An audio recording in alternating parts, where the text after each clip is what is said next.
We will now move on to the closing plenary, and I would like to turn over the moderation to Professor Ronald Chua, a trustee at the Institute for Social Entrepreneurship in Asia, and a former professor at the Asian Institute of Management. Prof. Ron? Like yesterday, I think today has been quite a full day. Quite a lot of things to really think about. But I guess just very quickly, yesterday we had the opportunity to hear actual social enterprise entrepreneurs' experiences.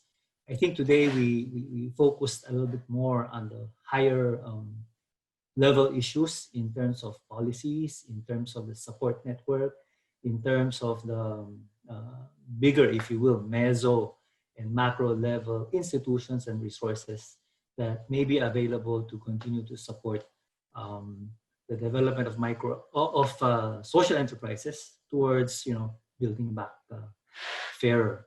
And I think in the first session, my take is we actually was also challenged to think through and reflect on both the context, the history of how the different social enterprise models have developed, and there may be unique contexts that spell differences. And I think the last session, I think bottom line is the pandemic has brought about significant challenges, among them financing challenges, but not just for social enterprises, but for everyone.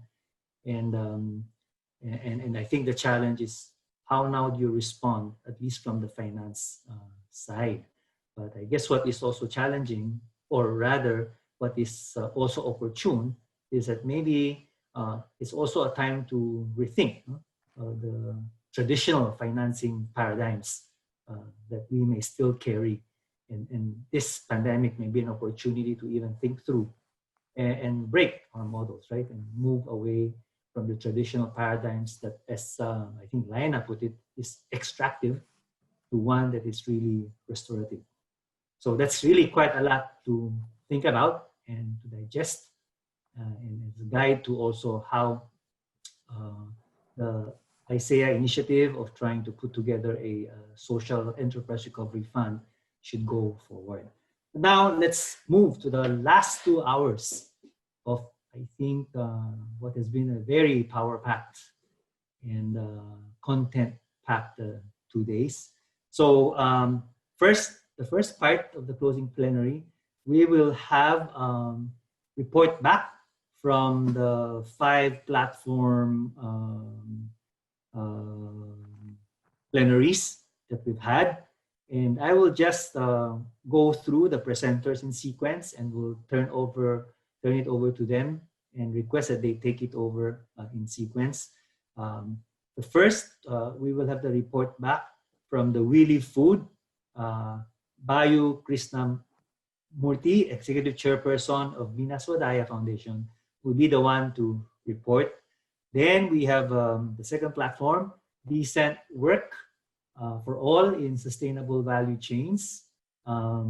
This will be presented by Thea Soriano of Asia South Pacific Association for Basic and Adult Education. After her, we will have the Health for All platform to be presented by Haryo Mojopahit. He is General Manager of Advocacy and Legal Protection, Dompet, Dhuafa. Then we have Technological Innovations for Sustainable Development by Professor Albert Teo, who is Acting Dean of the School of Management, Tung College. And finally, Rural Revitalization, Youth and Social Entrepreneurship Platform, to be reported by Emilita Monville Oro, Philippines Country Director of the International Institute of Rural Reconstruction. Each of the reporters will be given 10 minutes each, and when you're done, just turn it over to the next person. So, Bayu, your turn. Hi Ron, thank you very much. Hello everybody. My name is Bayu Krisnamurthi from Bina Swadaya. I would like to first to congratulate ISEA and UNESCO for the great conference of this CL ASEAN in a very, very difficult time. I would like to apologize to Ron and everybody. That's actually the task for me is to report, but listening to the discussion after the yesterday discussions for the platform of We Live Food on the value chains, I think there is so many very good input that I would like also to put it within this the point that I would like to share, and probably so this is probably still a little bit of discussion rather than reportations. Yes, for We Live Food in agricultural value chains. First, of course, we all agree about the 5 themes that been, Lisa yesterday is an excellent way put it on the table. The women empowerment, agricultural value chains, livelihood, food, and of course, transformational partnership. And this theme supported by 8 elements, appropriate and community-based technology and innovations, value creations, food and security and resilience, empower small producers, sustainable consumption and production, and transformational services, women participation and empowerment, and of course, measurable transformation. On this point, I would like to probably for all of us to think 2 points. First, it's not only the food, but also the nutrition. So I would like to see this becoming a food and nutrition security and resilience. Because in case of Indonesia, the food is there, but the nutrition is not always there. So we need to elaborate that. The second point is probably we need to have a kind of either spatial or institutions to focus on. We can start with family, of course, and we can develop it to becoming groups, and probably the most likely will be on villages. So all of these 8 elements can be go down and put as a focus in one village. We are very grateful because the We Live Food agriculture value chains now have a scorecard, and I think that's an excellent tools and instrument to use. And from our discussions, we already agree that we would like to following up the research that has been done with 4 agenda or 4 follow-up activities. First, of course, to use this scorecard on the value chains or SME or corporate and maybe also villages. Second is to have a training activities with training package, and would like to offer to any institutions about this training package. The third, I think this is more very, very important, to engage with governments in each countries, and also not only the central governments, but probably also on more regional and local governments, so they can also use this scorecard, these tools, to help them build more understanding, to give them more clearer pictures about how things has been done in the field. And the fourth is a cross-sectoral partnership and collaborations, and I think that's also very, very important to be implemented. I would like to add some few points related with Bina Swadaya actions looking forward in the future. Is first, we in Bina Swadaya using the term build forward better. It's not build back better, but we build forward better. And better mean also fairer. Lisa, I totally support you on this. build forward better, it also means fairer. And there are at least three activities that we are thinking about. First, to have mapping activities of all of with the current situations throughout the Bina Swadaya network, and that using the scorecard, and also try to develop digitalizations of that data and information throughout our network. The second is probably to utilize, and I think it's a little bit on related with your last point, Ron, on financing and looking differently on the financing aspect. We are thinking of using our about more than 24 chain store of agriculture supplies in 10 provinces in Indonesia, and using that because becoming part of the business. So using the store as a mode of networking, looking backward and forward linkages. So the financing of the activities itself is within the agribusiness, within the business that they develop. That's one point.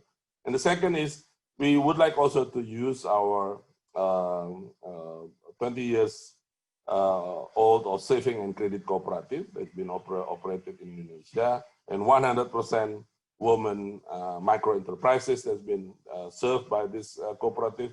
And again, through their activities of saving and lending, we could also implement the platform. So with these two, we are, of course, we are welcome, and we will much grateful if we have an external funding.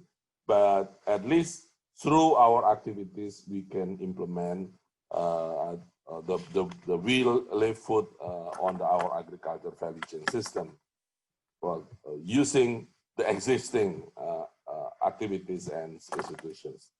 I think that's the point that I would like to report back to the plenary, and looking back to the platform of We Live Food in agriculture value chain.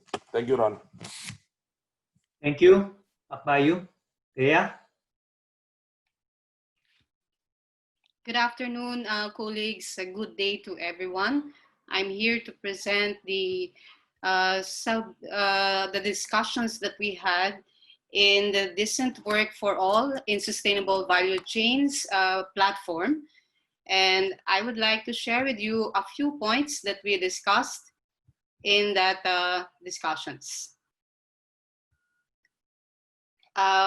First of all, in the sub-plenary session yesterday, we 29 participants attended, and we have 8 countries in that session, composed of participants coming from South Asia, particularly from Nepal, India, Bangladesh. We also have colleagues coming from Southeast Asia, from Vietnam, Indonesia, Philippines, and Thailand. And we're lucky to have colleagues from Central Asia, particularly from Kyrgyzstan. So the platform on Decent Work for All in Sustainable Value Chains is co-convened by World Fair Trade Organization, WFTO, and the Asia South Pacific Association for Basic and Adult Education, or ASPBAE. And we, in that discussions, we affirmed and the participants agreed on the goals that we presented, the goals of the platforms. In particular, we said platform will, number one, the platform will showcase case studies on strong social enterprise models that will exemplify decent work and sustainable production and consumption. And a very integrated component of social enterprises would be gender just education in support of social enterprises and decent work for marginalized women. We also said that the platform will be a venue for sharing real experiences that relate to decent work for all and sustainable value chains.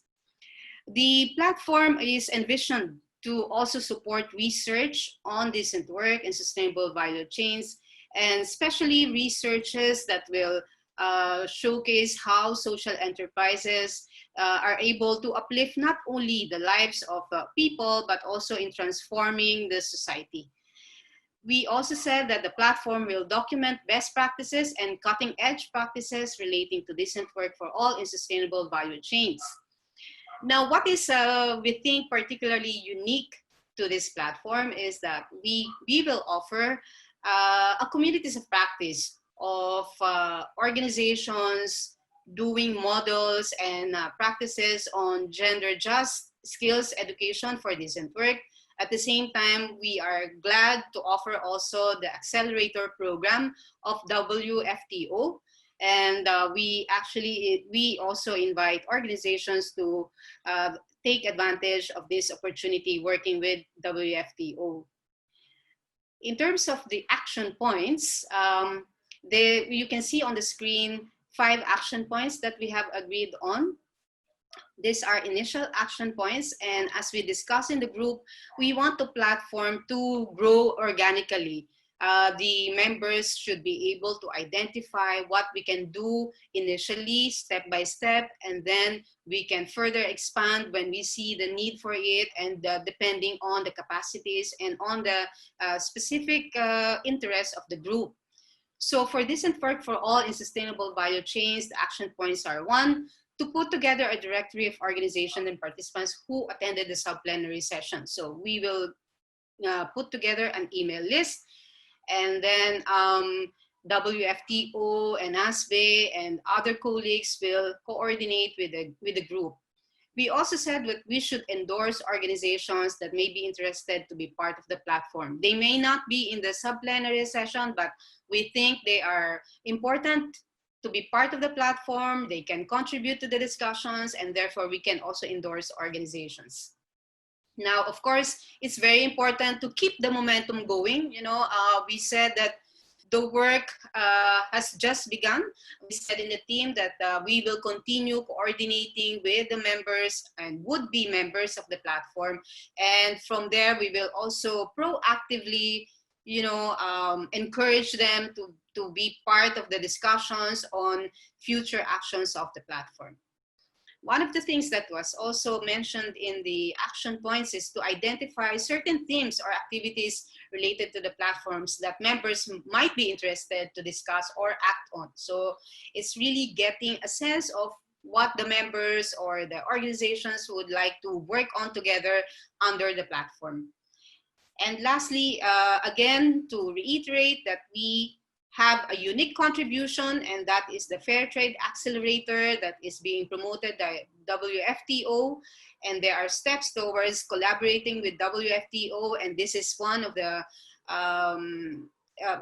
practices that we would like to offer in the platform. And from the ASPBAE members, we would like to share our experiences and of course our models based on these experiences on how can we approach gender just skills education for decent work, and what's the ecosystem approach that will enable marginalized women to continue learning and working towards decent work. So just to say that we would like again to acknowledge the work of WFTO in convening this platform together with ASPBAE. So thank you very much. That's our initial work plan for the platform. Thank you, Thea. Can we now ask Haryo for the Health for All platform to come on?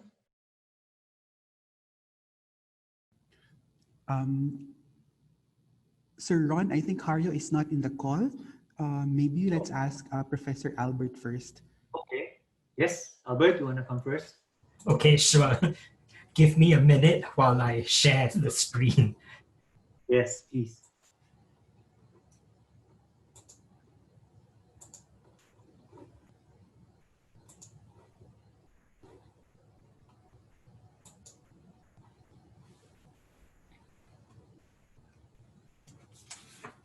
Okay. Good afternoon, everybody. The Technological Innovations for Sustainable Development platform is actually at its infancy. So when we had our sub-plenary yesterday, we were very much just doing a learning and sharing sort of session. So we had interesting, inspiring presentations from 4 social enterprises. Let me briefly share with you what the 4 social enterprises are doing. First, we have Water Roam from Singapore. Water Roam has come up with a frugal innovation, a water filtration system that provides clean, safe drinking water. And currently, this product that they have developed is now made available to poor rural communities as well as disaster-hit communities in 38 countries. So these are communities that have previously had no access to clean water. The second social enterprise is Our City Love from Taiwan. Our City Love has developed a cloud-based accessibility information platform. And more recently, they have started to go into curating inclusive universal designs. So the information platform is actually very helpful to persons with disabilities, to older adults with mobility issues, as well as parents with babies in strollers. The third social enterprise that was featured is MLang from Hong Kong. MLang has developed a digital language learning platform, and it helps 2 groups of disadvantaged students. One group are ethnic Chinese students who struggle to learn English as their second language, and the second group are disadvantaged ethnic minority students who struggle to learn Chinese as a second language. Then the 4th social enterprise is Sustainable Living Lab from Singapore. It's basically a consultancy. What they do is they work with organizations and communities that are interested in sustainable development, specifically helping these organizations and communities to harness innovations to attain the SDGs, helping organizations to develop sustainable products and sustainable business models, and also working with communities, helping to bridge the digital divide through upskilling. Okay, so let me now briefly share the takeaways from the 4 presentations. So from Water Roam's presentation, we heard that if you are going to introduce a frugal innovation to grassroots communities, you have to make sure that your product is firstly safe, secondly simple, and third, swift in terms of being able to allow the communities to very quickly make use of that innovation. So that's one takeaway. A second takeaway is when you have a frugal innovation product and you have satisfied customers, then these customers can be potential ambassadors for your product. Basically, some of them could be trained up as micro entrepreneurs, selling the product within their communities using a micro consignment model. So basically, you are creating livelihood opportunities also within the communities. In the case of Our City Love, we were reminded that people with disabilities should be seen as people with different abilities. Therefore, instead of just focusing on their weaknesses and liabilities, we should be appreciating their assets and their strengths. So in the case of Our City Love, people with disabilities were actually engaged to become consultants to businesses that were interested in becoming more accessible, more inclusive. Then a second takeaway was basically we were reminded that the social enterprise should serve as a bridge, as a connector, linking different stakeholders that are involved. And When you do that, you are able to come up with very impactful, inclusive, universal designs, and it's because everybody comes together to curate their design. Then the takeaways from MLang, we learned that when you use a digital learning platform, it actually allows students to create their own expansive content. This is in contrast to a textbook where you have fixed content. Secondly, when you use a digital learning platform, you encourage students to engage in proactive learning. And this is in contrast to the traditional classroom context where learning is passive. And then, interestingly, the presenters also mentioned that in the new normal, the COVID-19 new normal, digital learning platforms as well as IT skills of both teachers and students would play an increasingly important role in the education sector. Then finally, Sustainable Living Lab. So according to Sustainable Living Lab, if the social enterprise aims to develop initiatives together with the community, it should be able to contribute to social sustainability because the community initiatives would help to build up the resilience of the community. Second, if the social enterprise is working with companies, with businesses, with corporations, helping them to innovate, then there's potential for the companies to contribute to environmental sustainability because the companies would be better equipped to invest in and develop sustainable products. Then finally, if you are a social enterprise that is involved in upskilling the community, especially grassroots communities, then you are able to contribute to economic sustainability because you will be tackling the digital divide between the professionals and the grassroots. So this is all I have to share. Thank you very much. Thank you very much, Albert. So maybe we can move to the Rural Revitalization, Youth and Social Entrepreneurship Platform. Emilita? Yes, can you hear me? Yes, we can. Yeah, okay. Yes, hello to everyone. So I'll be sharing with you the discussion in the sub-plenary on rural revitalization, youth and social entrepreneurship. I believe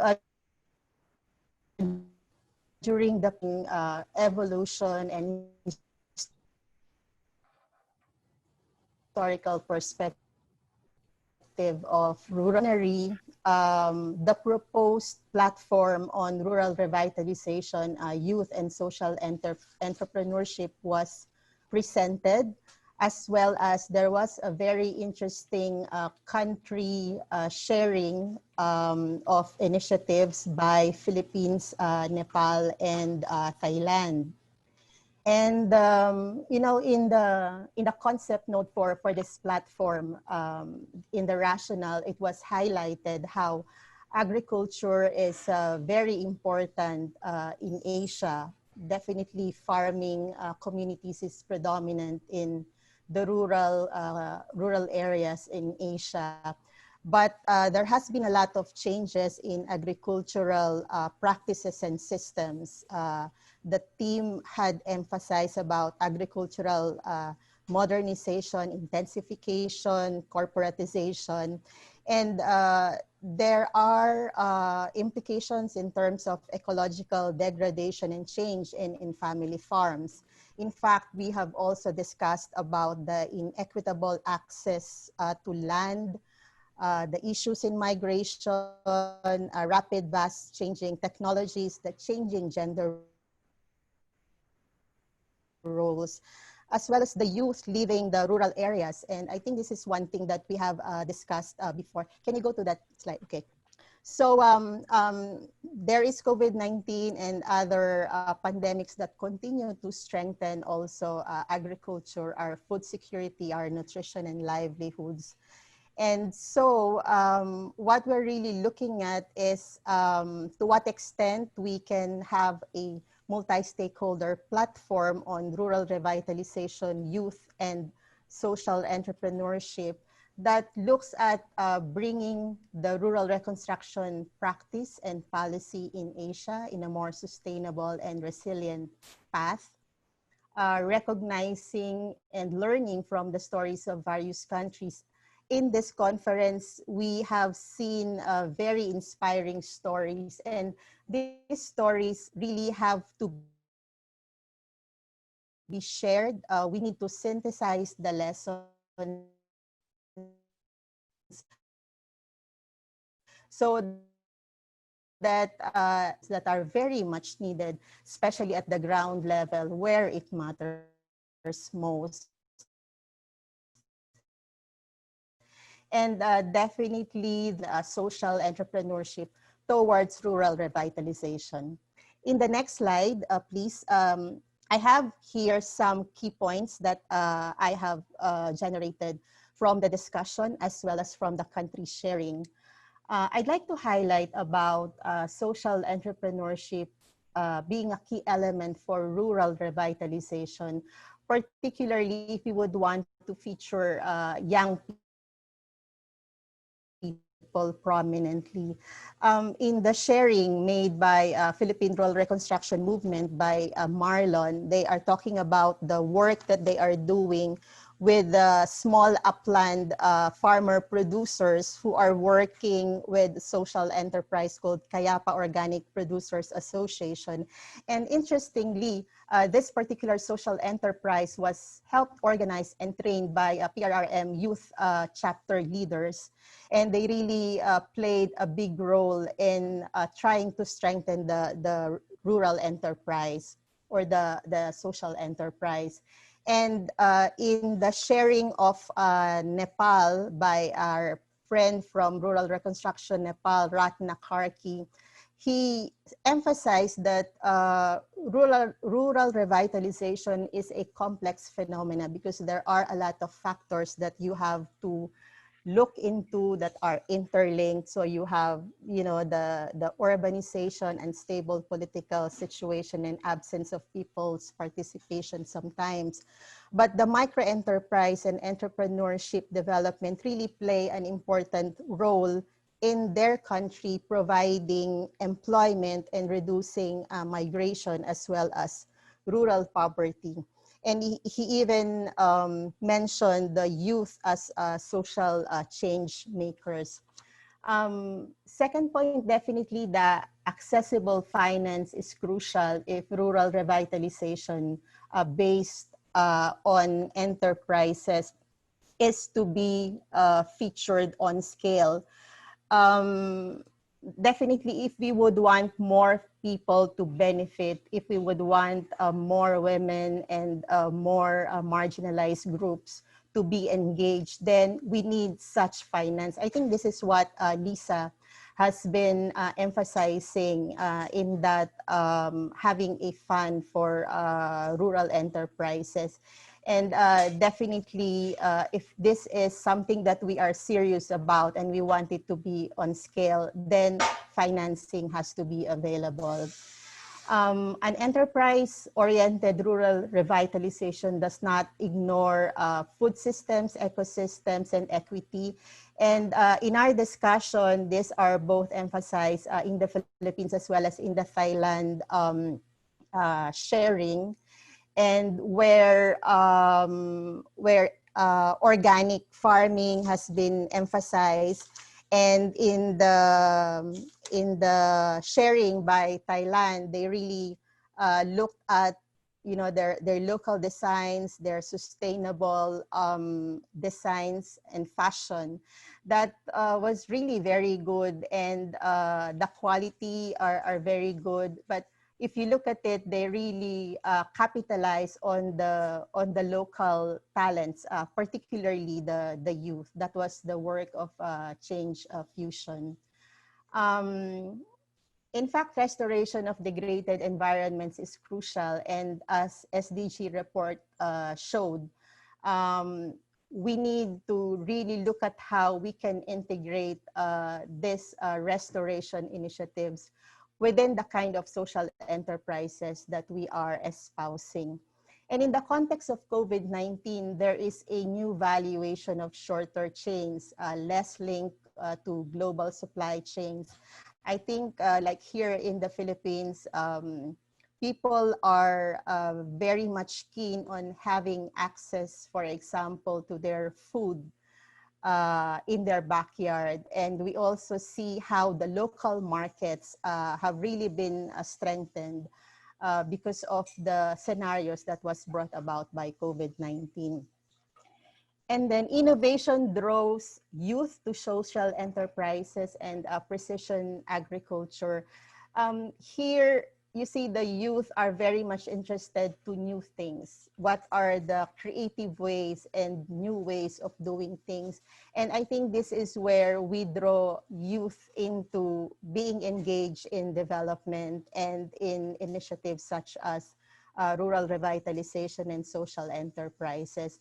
And even in this conference, we have heard a lot in terms of various innovations, not only technological, but also social innovations. And lastly, I'd like to end on this message by emphasizing that social enterprises might be a pathway to get the younger generation, our youth, back into farming, not just the elite urban background, but the children of farmers who initially planned to exit rural areas. And in the last discussion that we had, of course, we agreed that we would want to take on and move forward this platform. And some of the things that we would want to be doing in the future would be series of exchanges. There is a lot to learn from each other. Market linkaging. We thought that the various countries can really look at how we can work together so that we can strengthen and forge linkaging, especially in terms of markets. Influence government for support, as well as youth development. Yeah, thank you very much. Thank you very much, Emily.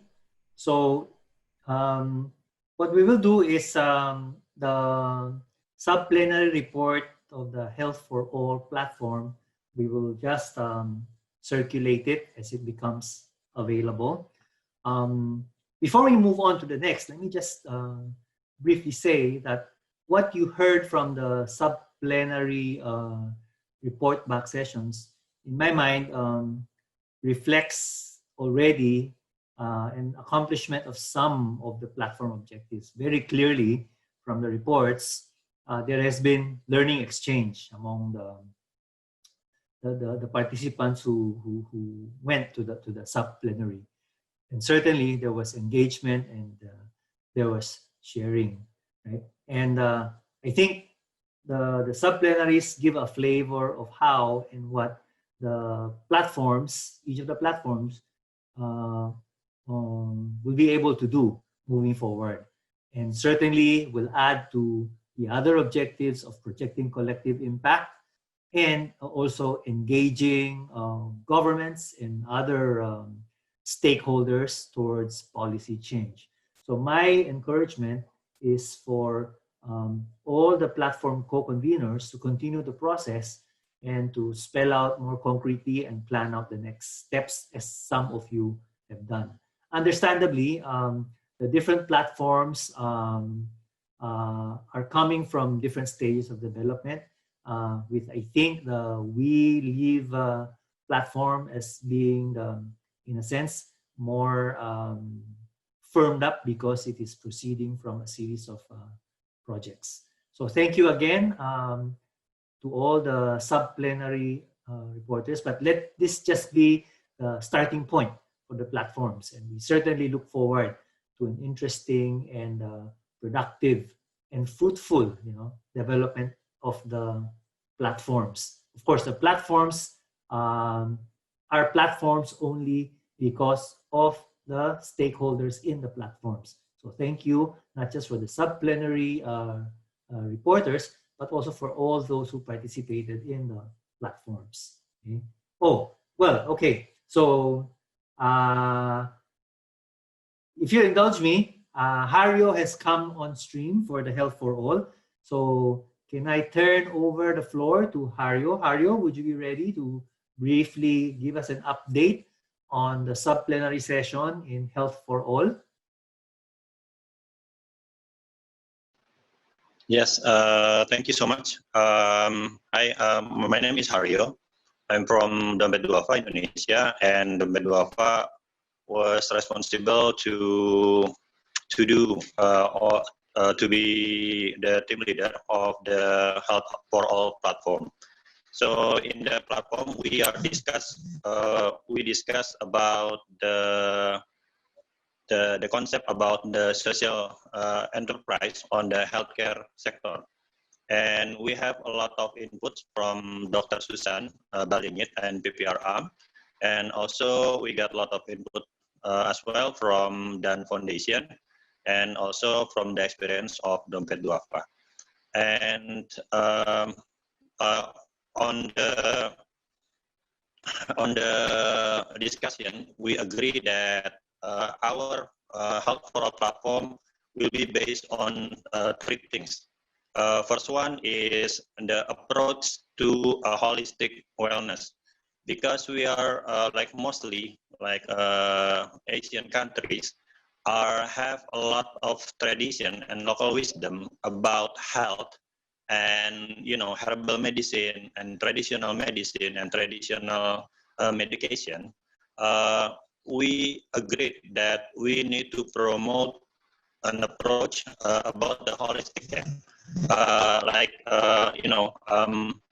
with local wisdom, like local medication, local food as a cure, or a lot of traditional genius that we can make it as a source of healthy living. And also the second one is the community empowerment, because doing social enterprise without any community empowerment program is not sufficient. And I think that we agreed that the way that if the community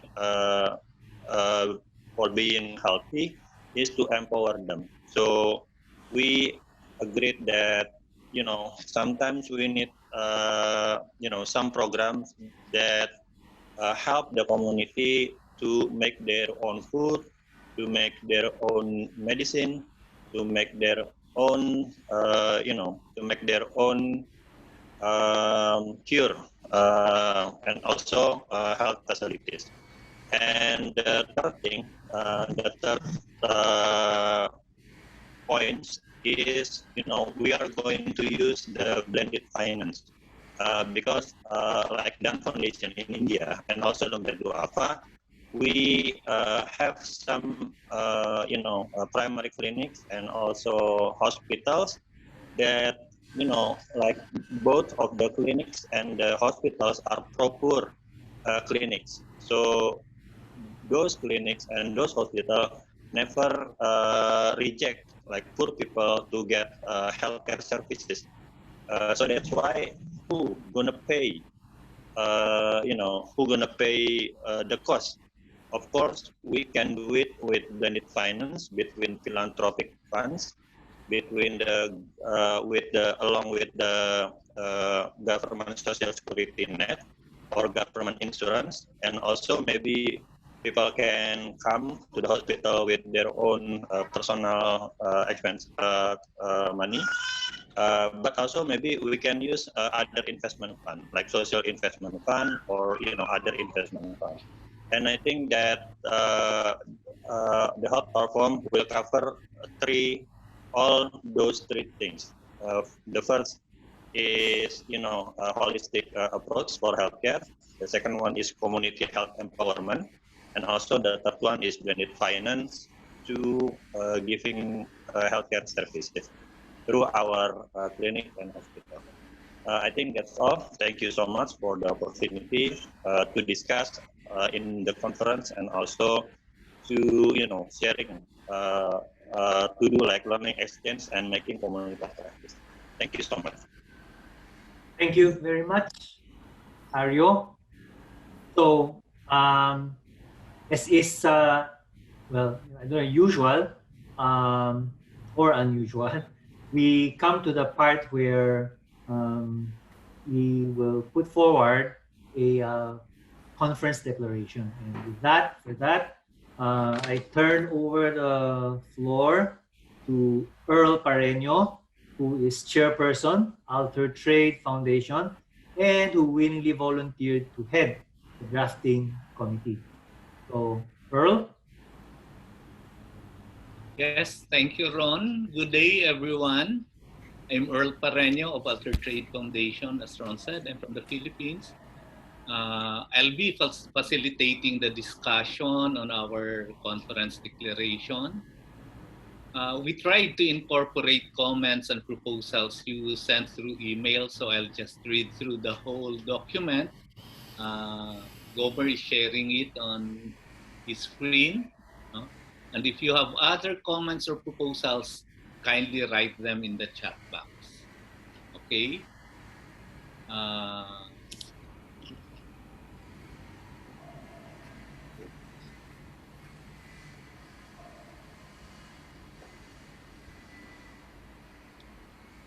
Okay. So I'll start.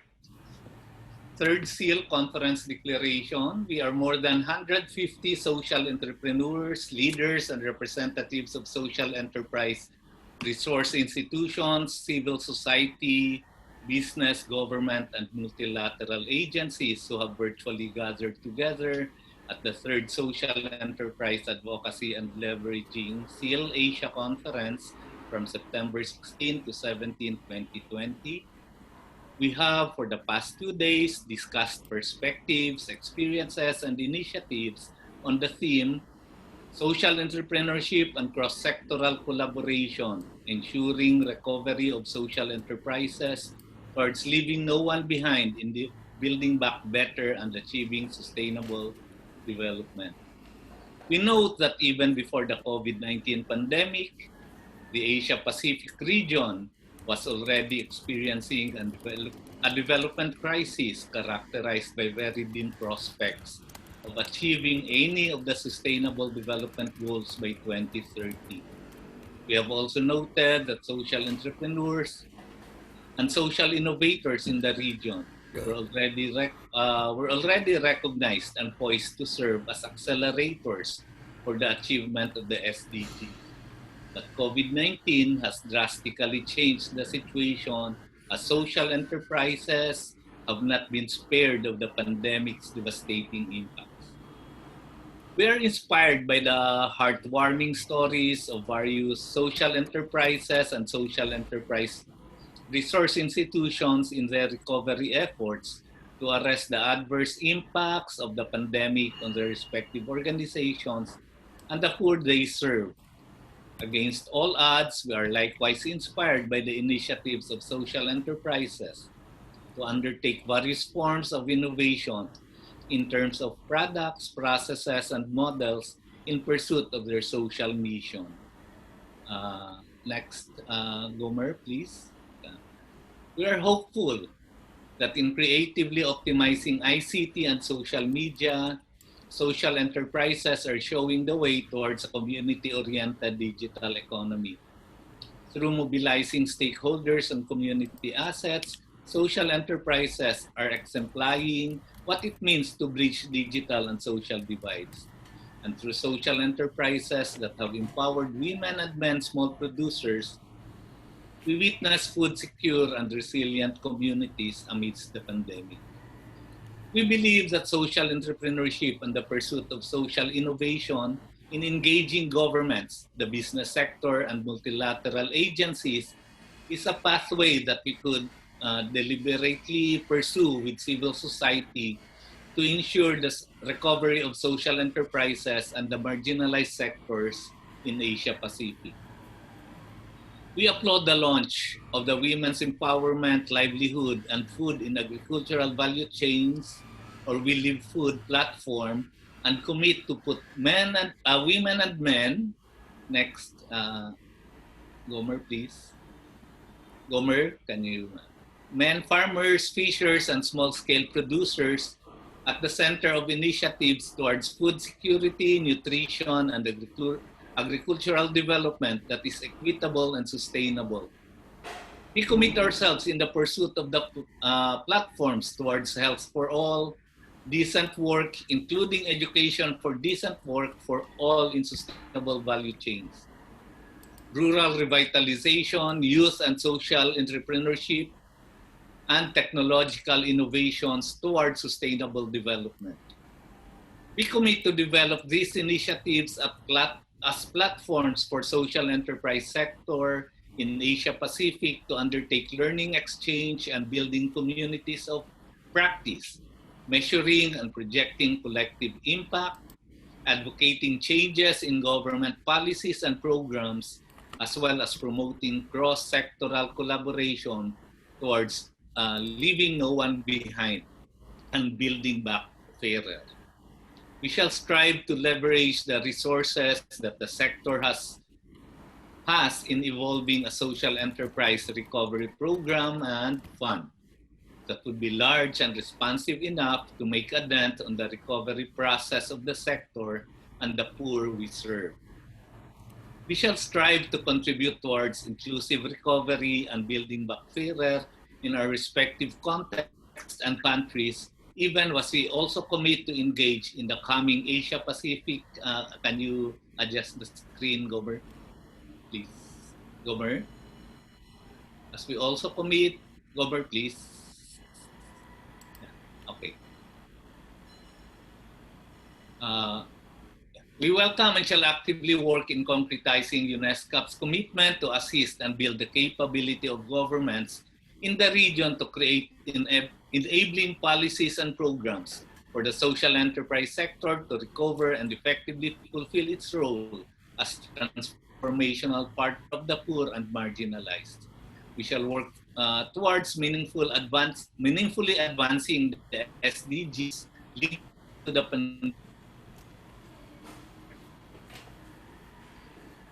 good health and well-being, women's empowerment and reduce inequality, decent work and inclusive growth, inclusive and sustainable industrialization and innovation, responsible consumption and production, sustainable communities and climate action, peace, justice, and strong institutions and partnerships for the goals.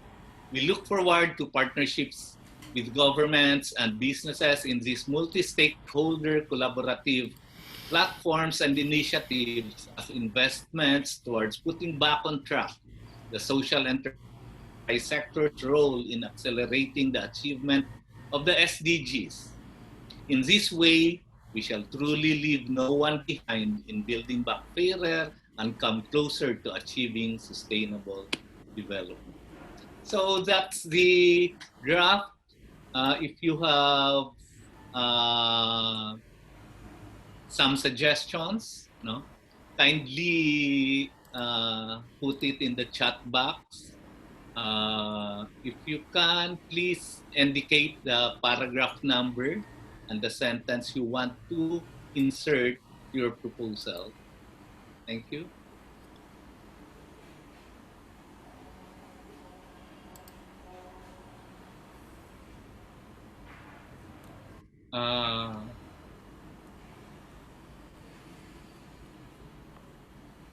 No more comments, or I've seen no comments. Does it mean the statement is approved?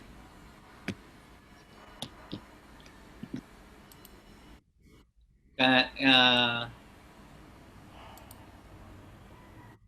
I have some reaction?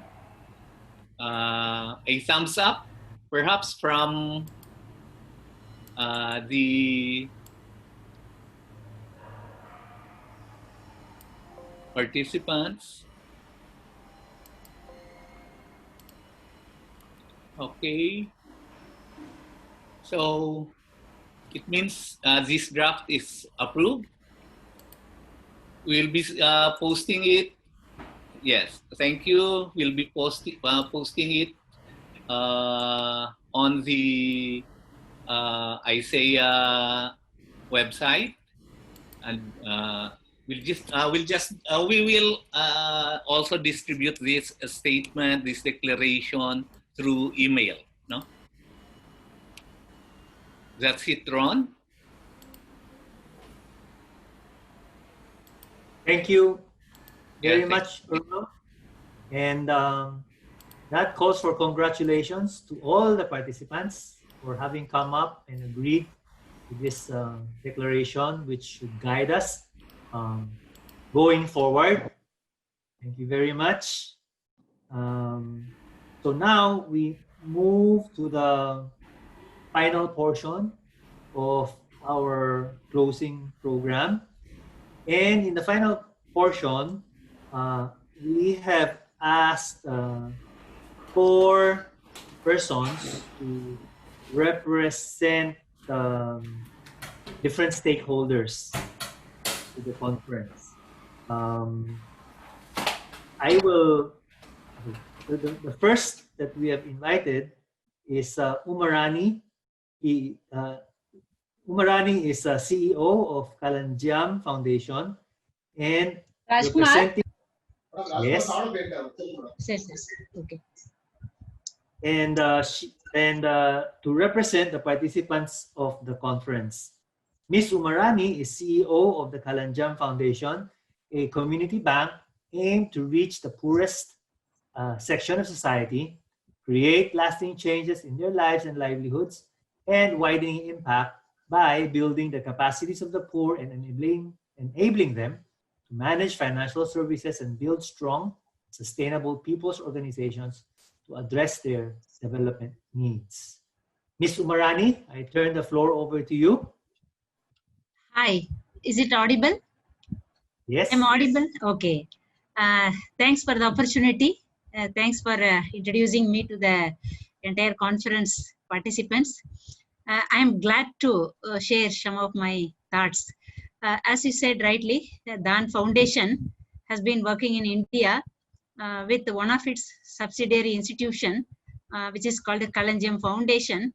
We are exclusively working with women, poor women, particularly in 4 different geography, rural, urban slums, tribal context, as well as coastal. Last 30 years, we have been promoting institutions for the poor people, particularly women, so that the poor women get an opportunity to not only just participate in their development agenda, but they can also lead the agenda as occupying the leadership space. So our core focus is building social enterprises of different nature. Last 2 days, I've been listening to some of the presentations, very interesting. Even when I was in Tata Dan Academy, we did one research. Okay, just a minute. Ganeshan, idhula video eppadi pogadhu? Video, start my video. Idana? Okay. 5 years back, actually, we did one study along with ISEA, mainly on case study of social enterprises in India. We have brought out the India country report, which speaks a lot about Indian experience. Particularly, we have very good enabling environment in India, particularly in the financial sector, because most of the self-help groups and their federations they are able to get access to financial services where the Indian government has come out with very good policy guidelines and enabling environment. Also in the recent past, in Dan Foundation, we have been promoting various kind of social enterprises. Yesterday, I think one of our conference participants also referred the health social enterprise, Suham. Similarly, we have farmers producer companies exclusively managed by women. Also, we have social enterprises for development and poverty eradication around self-help groups. Also, we have promoted social enterprises around the natural resources management, particularly water conservation, because in India, we frequently experience drought and flood both. So women are also involved in conserving the small-scale water bodies, which are meant for irrigation, drinking water, and domestic purpose. So we are promoting different kind of social enterprises with the focus on sustainability, because we cannot get continuous flow of funds from funding agencies or donors or even government. So whatever resources that we receive from promoting organizations, I mean donor organizations, and also a little bit from government and local corporate social responsibilities, that will be projects. So, but what we do with the support of project funds, we create social enterprises where the community stake is very high. They multiply these funds into manyfold. So at last, they should be able to take care of the management of the whole institutional agenda with the financial sustainability. That's why we give space for women leadership to occupy, debate on their financial matters and work on the sustainability. Right now, we have more than 200 social enterprises on many various areas, including insurance. Recently, we have promoted social enterprises for social security. So it also meets its own cost of operations within 3 to 5 years. So we have developed a very good model. So similarly, in India, there are a lot of models have emerged. Even cooperative model is there. There are various models in North and South. But a few suggestions that I would like to offer from what I've listened from the forum. How do we connect these social enterprises which are functioning at the very, very remote level, villages or very remote villages level, can be connected with the macro development perspective, like sustainable development goals, because that is a recent framework which is available for all these social enterprises to make forward a movement with that agenda. This also brings a lot of collaboration opportunities, particularly with the local banks, local government, local administration, local departments, and local governance. It's a very good space available in India. What I'm trying to say, so let us try to connect the social enterprises which are promoted at the grassroots level with the macro development framework of sustainable development goals. We cannot take all these goals as it is, but it needs to be contextualized, specifically adapted to the local situation, so that we can come out with the localized goals, targets, and indicators. And we can help the community also to connect with and take it this as a core agenda, so for which what are the tools and methods that we can develop and use it. I'm not saying not only for India, but for other participating countries also, particularly Asia, South Asia, Pacific. The second important suggestion that I would like to have for the forum is, since many of our stakeholders are participating, it's an opportunity to develop networks. Even yesterday I was listening to Lisa's comments when there is a presentation on women empowerment, livelihoods, and sustainability, where you can also think of promoting national level networks in every country, because we have specialized regulations, policies, and some are very enabling policies. Some might need some kind of influence to change from the community experience. So if we have some networks at the national level, we can jointly influence the government policies to change according to the needs of the community. So this network will definitely help. So you can think of promoting such networks around agriculture. Now, you know, in India, NABARD is another organization which has come out with a policy of helping the NGOs and also state governments to initiate farmer producer companies to improve the agriculture productivity and provide them collective marketing support, also value chain, helping the community to participate in the value chain process so that the benefits will directly reach the producers. There is no need for having any commission agents or in between intermediaries. So where DAN is very intensively working with about 70 social enterprises on agriculture value chain. So that environment in India, more than 2,000 social enterprises are existing now. So there is a very good environment, but everybody is having their own way of working, their own models. But we need to find a common agenda, common platform, so that we can also educate the government, not only central government, but the state governments also, to come out with localized policies and guidelines. That is one suggestion. Even in India, we can see that the north-south difference is very huge, because south is always progressing very fast. North, because the less exposure, also they may need a lot more models to be connected with for cross learning and all. So we can also think of promoting regional level platforms where DAN can play a vital role in coordinating this on behalf of the CL forum. So this is a second suggestion. Probably third important suggestion is, since you have been doing a lot of action research and come out with the scientific methods of understanding the growth and development of social enterprises, its contribution to the national community development, also the sustainability. More than that, you are also looking at the leadership occupied, position occupied by the poor people. Poor as leaders, poor as doers, or poor as receivers of benefits.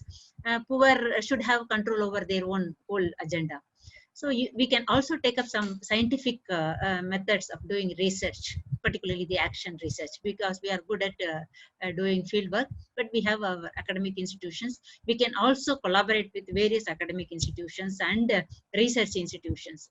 So we can take up some social enterprise research, and we can come out with very good documents, publications, which will be helpful not only within India, but for other countries also to learn, because very good models, process steps, tools are available at the grassroots level. So those things can be brought out, and community can contribute a lot. So this is the third of my suggestion. Otherwise, these kind of conferences have to be conducted very frequently, so that a lot of cross learnings can happen, a lot of models can emerge out, and these models can be very relevant to the local in terms of contributing to benefit of the community, also influencing the macro policies. These two are very essential. I think these are some of my few words. If I get an opportunity, again, I'll speak later, because others may be interested to speak about. If you have any questions to ask, kindly.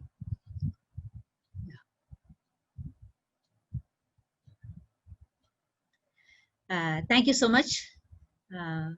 Inviting any questions or any suggestions or any of comments. Thank you. Thank you very much, Ms. Marani.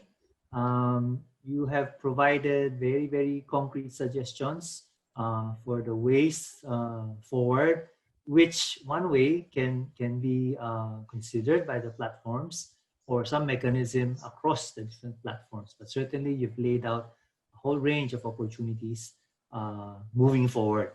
Okay. Next, may I invite Sergi Corbalan. He will share on the Building Back Fairer campaign as a way forward.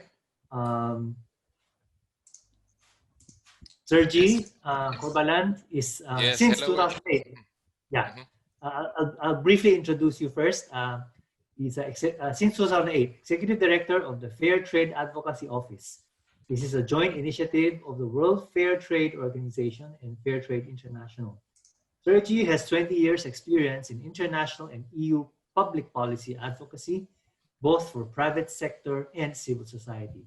He is a member of the board for the EU chapter of the Club of Rome. Sergi, over to you. Hello, can you hear me? Yes, And we do. You see my screen as well? Yes, we see you. Excellent. So very happy to be here. Greetings to everyone from Brussels in Belgium. And I wanted to briefly tell you about our work to put together some recommendations with civil society networks on how to rebuild back fairer to recover from the COVID pandemic. So we believe that governments have a key role to actually shape the economy in a different way to make sure that we don't repeat the mistakes of the past.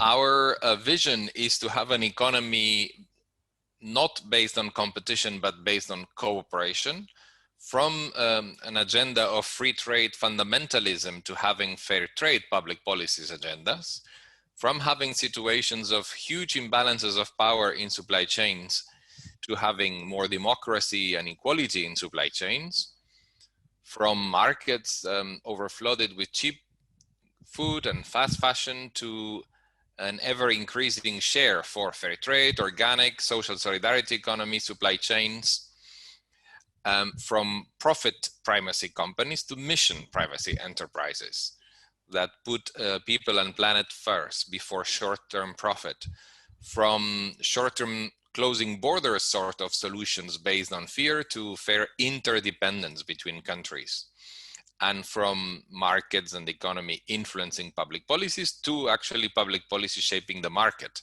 to ensure it works for people and planet.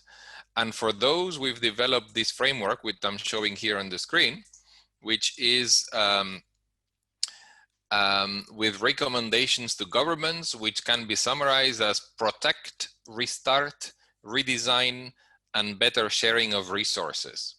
So what we mean by that is that, let's say that the first priority is to make sure that the weakest in supply chains are protected in the current pandemic times. We want the pandemic to stop, obviously, as soon as possible, and we need to allow working when it's safe for the health of the workers.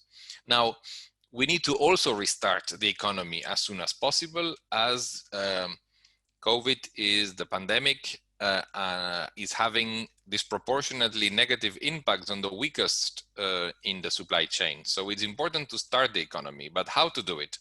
Well, don't finance companies that are not behaving in a responsible way. We believe it's important, if governments are supporting companies, they should be supporting those companies that are contributing to the societal objectives of sustainability, human rights, equality, and not those companies that have an out-of-date business model based on exploiting the planet and people. We believe that fair trade, social enterprises, social and solidarity economy actors, cooperatives should be promoted, for example, by having access to affordable and patient finance. It's also the opportunity to redesign the rules of the game, to pass legislation to make sure that all businesses behave in a responsible way, and that they cannot wash their hands with regards to what happens in their supply chains. We also believe this doesn't necessarily mean that you need to invest more money. It's actually how you share the existing money. And that is why we believe that it's important to reform taxation systems, company tax, consumption tax, to incentivize fair trade, organic, fair trade, or social enterprises, cooperatives, so that more and more consumers actually choose this and it's not expensive. And on the contrary, disincentivize supply chains and offers that are based on exploitation and people and planet. And then also, we believe that public procurement, so all the purchases of goods and services that governments do have an important role to play to gradually offer social enterprises, fair trade enterprises, cooperatives, etc., the opportunity to sell to them in an easier way by the introduction of criteria for that favor actually the offers that include social enterprises, organic, fair trade. So these are our draft recommendations. What is going to happen next? On the 25th of September, there is going to be the worldwide publication of the statement. There will be a press release and there will be some social media action, which we invite you to join. Now, this is a statement is not an objective in itself. There will be an opportunity to discuss these matters, and I invite you to join a series of online sessions of the World Social Forum on Transformative Economies in which we are involved. And this is an event that was supposed to take place in Barcelona, Spain, Europe, but because of the COVID pandemic needs to be done online and will take place from the 24th of October, 24th of November. And this is bringing together social economy actors like RIPES, but also bringing together other transformative economy actors like ecofeminism, agroecology, food sovereignty, climate change. So most welcome. In the midterm, a discussion I would like to have with you as well is that how do we work together across continents to make sure that governments put in place the right policies to build back the economy, but in a fairer way. So look forward to having your suggestions and working with you in the future. And thanks very much for the invitation and congratulations on the event and the very meaningful conclusions. Thank you very much, Sir G. Thank you again for opening up opportunities and possibilities for the way forward for this whole social enterprise network and also for the platforms. Yeah. Next, I will invite Lan Mercado to represent the first representative of the conference organizers. Lan is an activist and development worker with over 30 years of experience working with civil society coalitions, environmental movements, and international women's rights organizations. Since 1999, she's been with Oxfam, starting as a project officer working directly with women and men supported by Oxfam before gradually progressing to senior leadership. Today, she leads Oxfam in Asia. Lan, over to you. Thank you. Thank you, Ron. I hope you can all hear me well. Yes, we do. And apologies in advance if you get some background noise. It's just that, you know, I can't do anything about the vehicles passing in front of our house, where I have been quarantined since March.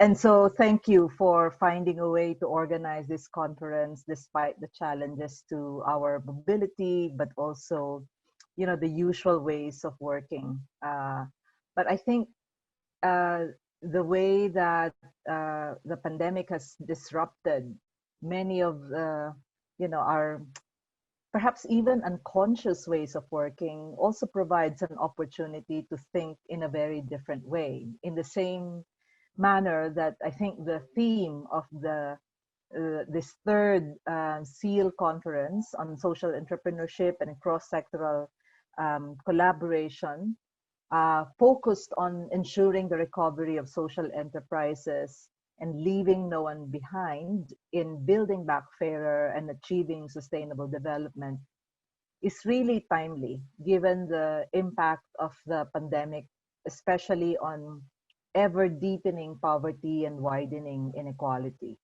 So I'd like to begin by congratulating Isaiah, who is a partner in our Gracie program and UNSCAP for successfully taking this forward despite the constraints imposed by the pandemic. Since yesterday, I've been getting reports. I was only able to join today, but I spoke with the regional director of the Pacific, Oxfam's regional director for the Pacific, who joined you yesterday. And she was telling me the stories of Mandeshi Bank, Bote Central in the Philippines, GreenNet in Thailand, and other social enterprises are inspiring. But we also recognize that they are under threat from the impact of COVID-19. I was also very interested in the discussion today on finance mechanisms and cross-sectoral collaboration to support the recovery of social enterprises. I was listening to the summary reports from the subgroups, from the sub-plenary discussions, and I got very excited by the ideas from the technology innovation platform. In Oxfam, we see social enterprises as an appropriate and much needed development strategy, maybe even a humanitarian strategy as we're talking about recovery from the pandemic and other kinds of disasters. In fact, in Tajikistan and Sri Lanka, where we've had long-standing programs, Oxfam's phase-out strategy is to spin the country program off into social enterprises. But the pandemic has unfortunately disrupted our plans, as it has done to many other plans. But we're faced with a health crisis that isn't just about health. This is a crisis with multiple dimensions, both social and economic, but also political. In many countries across the world, authoritarian governments are using the pandemic as an excuse to escalate attacks against activists, civil society actors, and human rights defenders. So we're seeing this crisis, this COVID-19 pandemic, as having exposed the fundamental flaws of the dominant social, political, and economic systems, as well as gender relations that produce and perpetuate inequality, as well as extreme poverty. So for example, hunger, food insecurity is stalking the land. In Afghanistan, there was hunger even before COVID, but now it has risen to around 93%.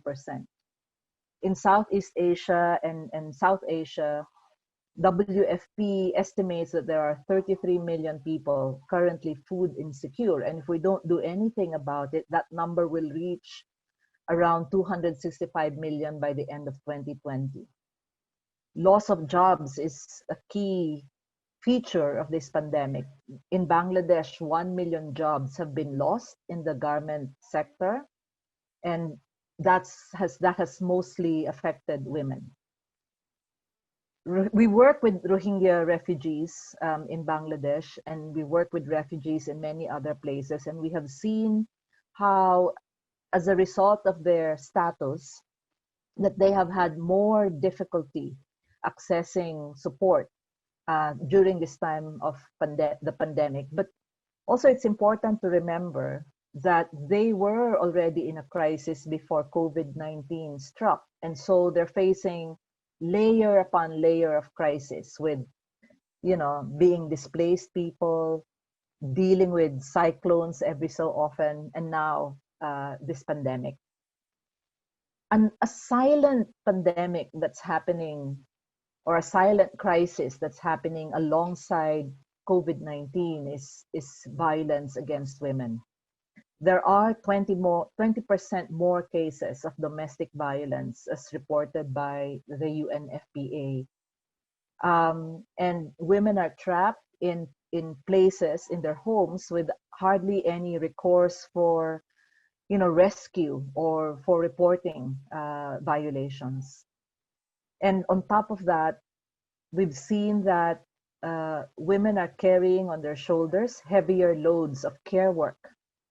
And of course, all of that has an impact on women's ability to engage in productive work. They've already had that difficulty before the pandemic, but even more so now, with challenges on mobility and the overall contraction of the economy, apart from the risks of the pandemic on themselves. The International Monetary Fund forecasts a negative 4.9 contraction of the world economy in 2020. And that would disrupt the business operations of perhaps 47 million enterprises, 389 million self-employed workers, and around 67% of the 2 billion people working in the informal sector. This data comes from the ILO. So it's a very grim picture, and yet at the same time, there are seeds of hope sprouting out of this crisis. I see them across many countries where people at the community level just spontaneously start projects to care for each other, to set up mechanisms, new relationships for mutual aid. I see this in Iran, and of course I see this in the Philippines, where I've been holed up since March. There are feeding programs that individuals initiate, and then they're joined by other volunteers, and the private sector come in to provide support. I've also seen one very inspiring enterprise where urban startup entrepreneurs have set up a logistics system to link up with upland vegetable farmers from Sagada. And now people are buying directly from them, bypassing large supermarkets and the usual, corporate food distributors. So looking at the wider geography in Southeast Asia, we know that MSMEs represent between 88 to 99% of the total enterprises in the region. Between 51.7% to around 97% of the total employment. So they account for that figure in terms of total employment, but they also account for around 42% of gross value added to the entire ASEAN economy.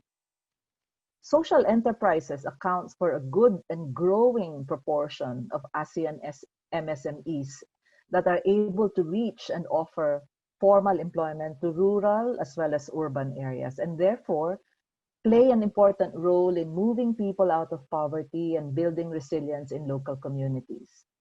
But of course, it has also been heavily hit and made vulnerable by the pandemic. The other night, I was on a UN General Assembly side panel on reigniting the SDGs post-pandemic. And we were saying it's not the SDGs that we really need to reignite. I mean, even before the pandemic, the SDGs were already very tedious to implement. But now that we're staring at the effects of COVID-19, what we need to ignite, what we need to fire up is the fight for justice and inequality. The fight for justice and equality. We shouldn't build back. That's not going to help us.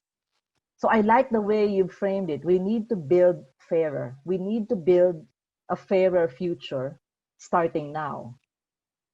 Earlier, I said the pandemic disrupted our plans. I'd like to rephrase that to say we should use this pandemic to disrupt long-standing social and gender relations, disrupt systems that are unequal and unjust and cause vulnerabilities. We need radical changes, beginning with a shift in mindset and values that prioritizes the well-being of people over profits, that prioritizes the planet over, brazen competition, also for growth and profit.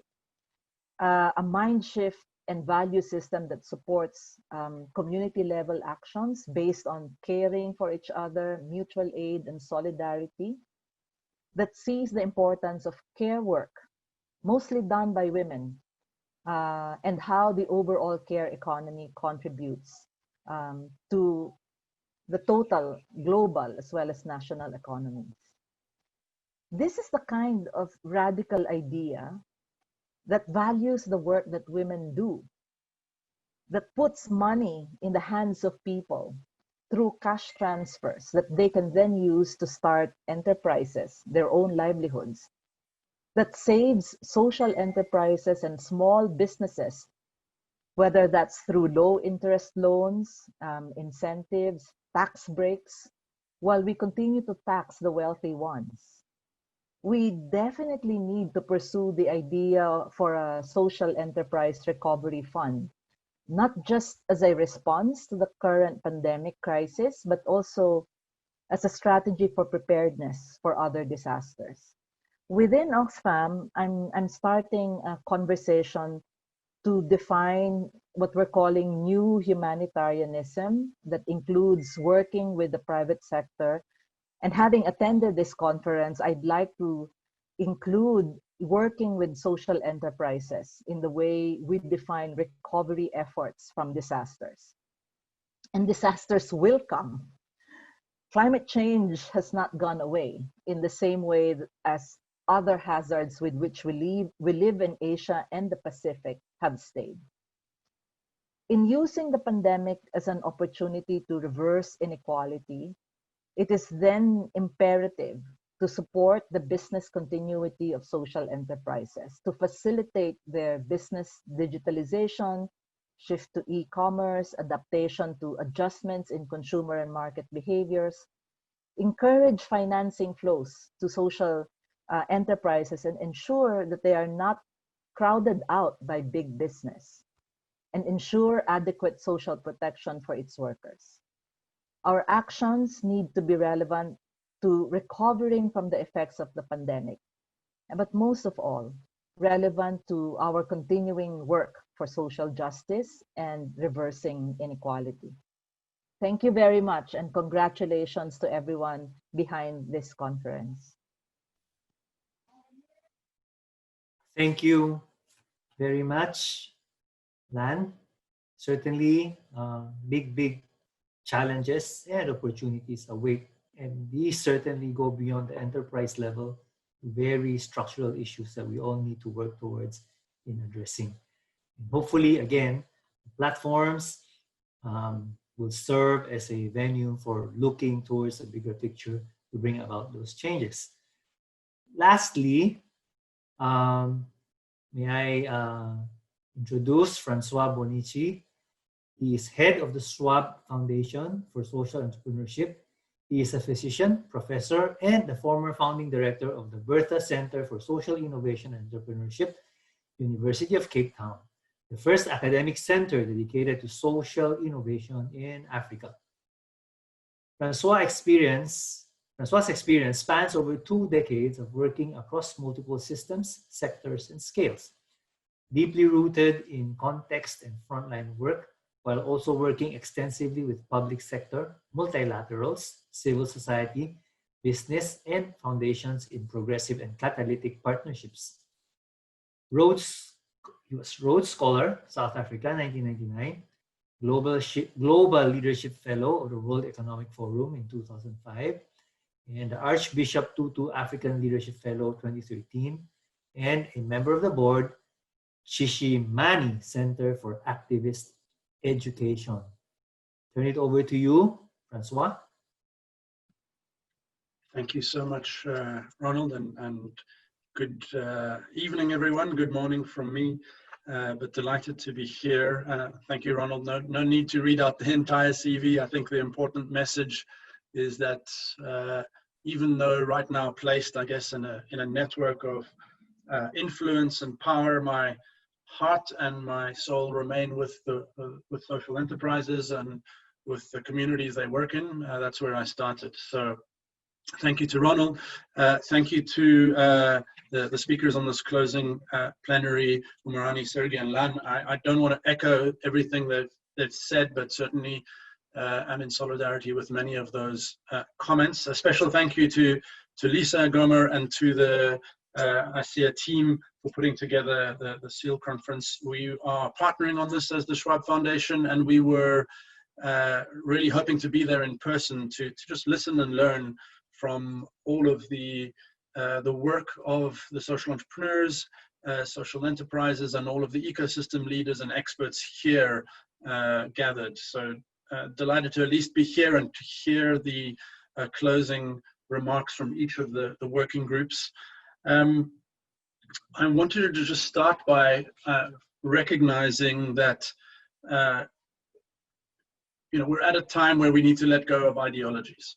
It's clear that there is a convergence between many of the actors in this room who previously sat on different sides to say, okay, well, we don't believe in that approach or this approach, but actually what kind of the pandemic has shown us is that no matter what approach we're taking, we're currently slipping backwards. I think many of the previous speakers referred to that. Another statistic to add in from the Gates Foundation, I think that was just a day or two ago, that 37 million people in the world are now have slipped back into extreme poverty, reversing 25 years of progress in 25 weeks.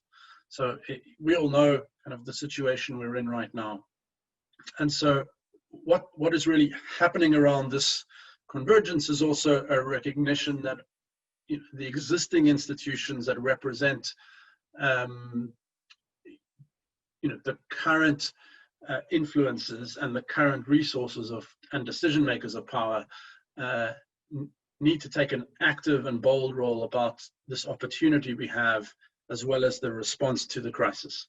And I think many of you have referred to this. So very quickly, the Schwab Foundation, just for those of you who don't know, is a sister organization to the World Economic Forum.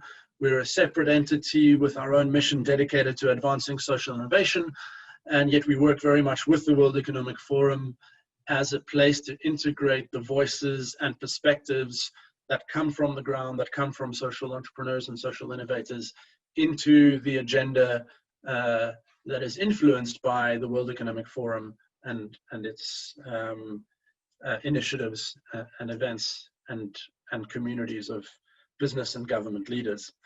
Over 50 years, the World Economic Forum has been promoting the stakeholder theory, and that's kind of been affirmed now in terms of global capitalism with the Business Roundtable at the end of last year, but also kind of heightened by the fact that this pandemic has demonstrated to us how critical and how interdependent the economy is with the health of our society and the health of our planet, of course. And so the forum, the World Economic Forum now has really built its entire future on the concept of the Great Reset, which I think people have been referring to as this opportunity. We can't just build back better, we need to build back fairer, but also it's an opportunity to reset some of these systems. The forum over the last few years has gained status as an international organization for public-private cooperation.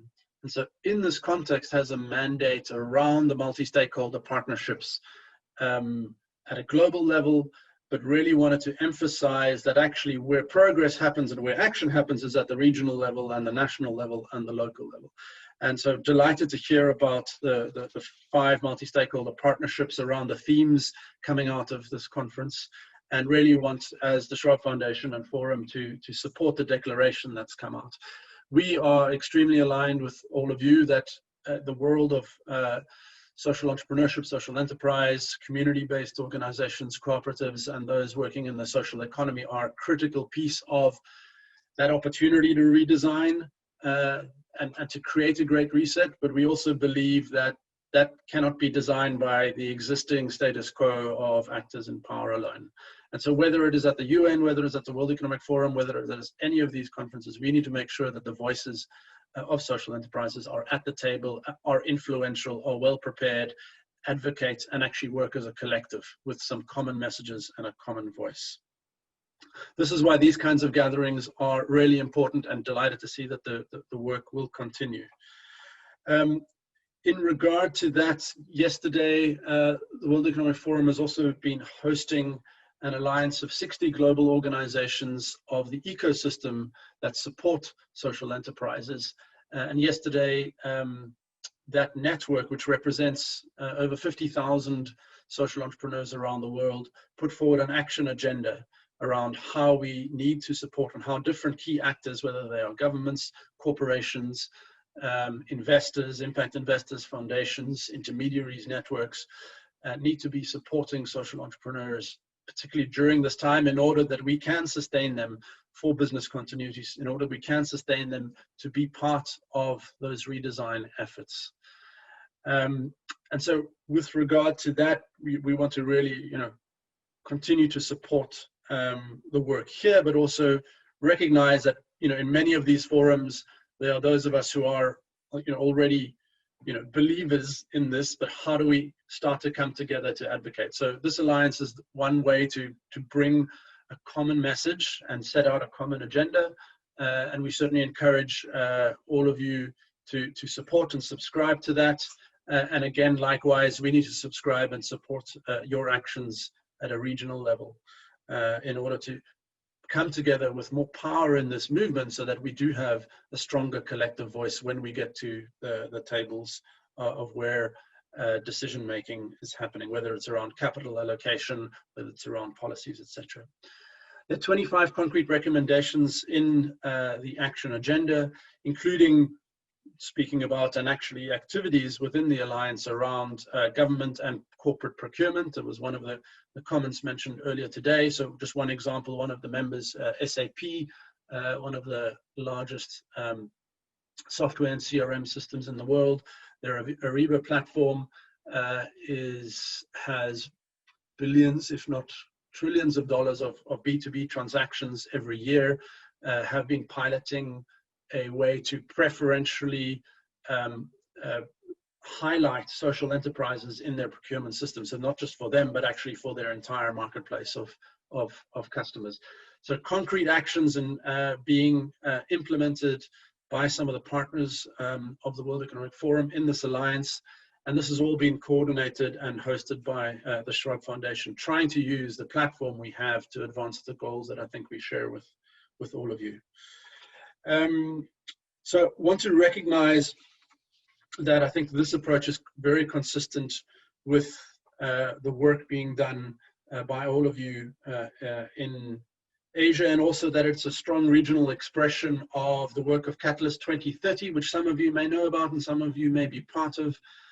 Many of our fellows in our Schwab Foundation community network are also part of that, which is a global movement, open movement of social entrepreneurs working towards more systemic changes and some of the more radical changes that I think are being called for as we try to make progress on the Sustainable Development Agenda.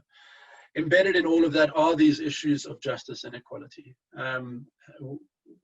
We do, however, have to bring this to the actors who currently hold the power. I mean, justice and equality are all about power structures.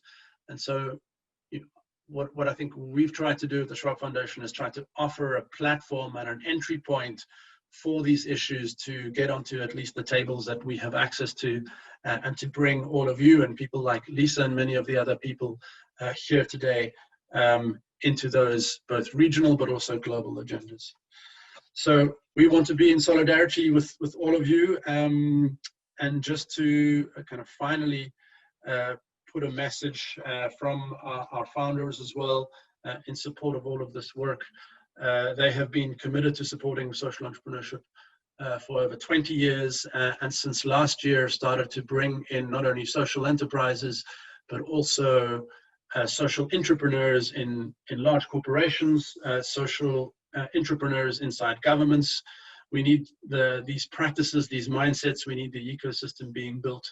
I mean, create a common community in all of these sectors that share these approaches, these models, and find ways to start actually integrating them into the way business can work, into the way that governments set policy. And I think we have enough decades of demonstrating that these are the models that we need in the world. And the work we all need to do now is take these declarations and try to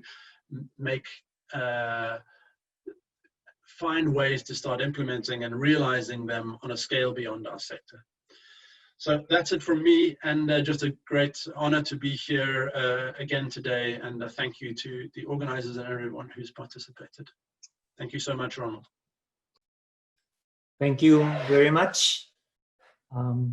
Wicked problems that we have has become much more wicked, but it is also heartening to know that we are all part of a global network, a global set of initiatives aiming to reset, aiming to make things better.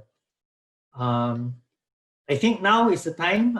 Can I ask all of us again to turn on our videos? Let's have one last photo op. turn it over to Gomer to cue the group. Thank you, Sir Ron. I beg the indulgence of everyone to kindly open your videos. Thank you. Yes, we're just big smiles, please. We need your teeth. Thank you. A few more seconds, please.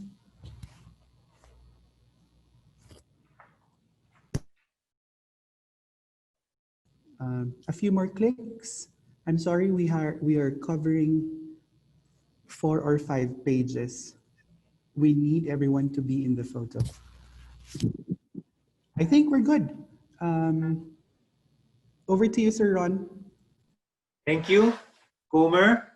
So this brings the conference to a close. But before that, of course, I'd like to thank the organizers and partners that made this 2-day conference possible. United Nations Economic and Social Commission for Asia and the Pacific, the Japan Foundation Asia Center, Swedish Embassy in Bangkok, Oxfam, SWAB Foundation for Social Entrepreneurship, Social Value Japan, Asia Pacific Regional CSO Engagement Mechanism, Asia South Pacific Association for Basic and Adult Education, Eco Business, and of course, the Institute for Social Entrepreneurship in Asia. And I'd also like to thank staff, Gomer, Bads, all of those working behind the scenes to make this a very exciting, very fruitful, and very productive conference. Thank you for all the participants and congratulations. And let's continue to work towards building back fairer. So please remember to fill up the, I think, 5-minute evaluations. The feedback is important. Okay. So thank you all until the next SEAL Asia conference. Maybe it should be sooner and not later.